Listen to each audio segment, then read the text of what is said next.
want to share my journey coming to shelter. I never would have thought at 27 years old, with 2 kids, I would be leaving everything and starting over. But one night the violence was so bad, and I knew we had to leave and never come back. My kids and I fled with only the clothes we were wearing. As I walked through the door and was welcomed, I could feel a weight beginning to lift off my shoulders. As I settled my children on the bench, with a caring advocate to watch them, I knew I'd made the right choice of fleeing the many years of abuse we had endured. My husband had cost me my job, I'd lost my home, and I was so worried about my kids. In here, I sat with an advocate who made me feel believed as she listened to my story. And for the first time in a long time, I didn't feel alone. I cried with relief hearing her tell me none of this was my fault and I was not alone. As the advocate walked with me, she explained there was a room dedicated to providing everything we would need. The night we fled, I had shoved as much as I could fit into my purse. But because it was too heavy, the strap broke and everything had fallen out. I wasn't able to pick up most of it, so we walked in with almost nothing. This incredible room supplied my kids and I with what we needed. This is what we called the hallway of help, where I spent my time working with staff who helped me get my kids enrolled in school, search for housing, and apply for jobs.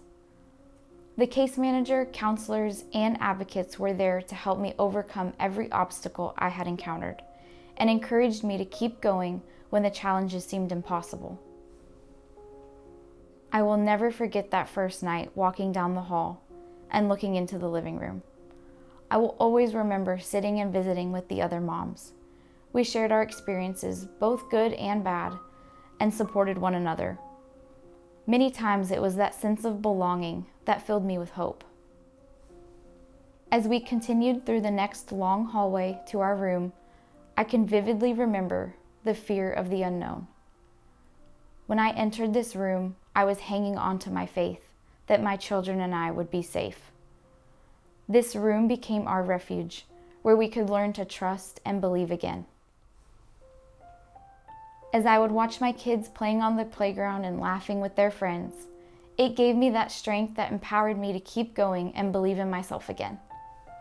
I will never forget the look of joy and pride my kids had as they put on their new clothes, shoes, and backpack and got into that van for the first day at a new school.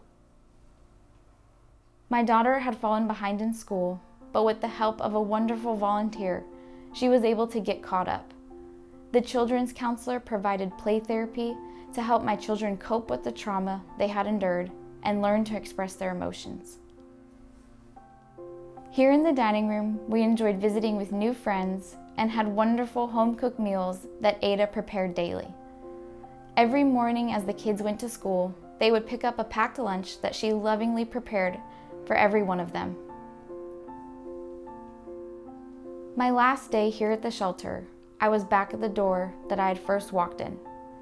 Now a very different person, and it seemed so long ago.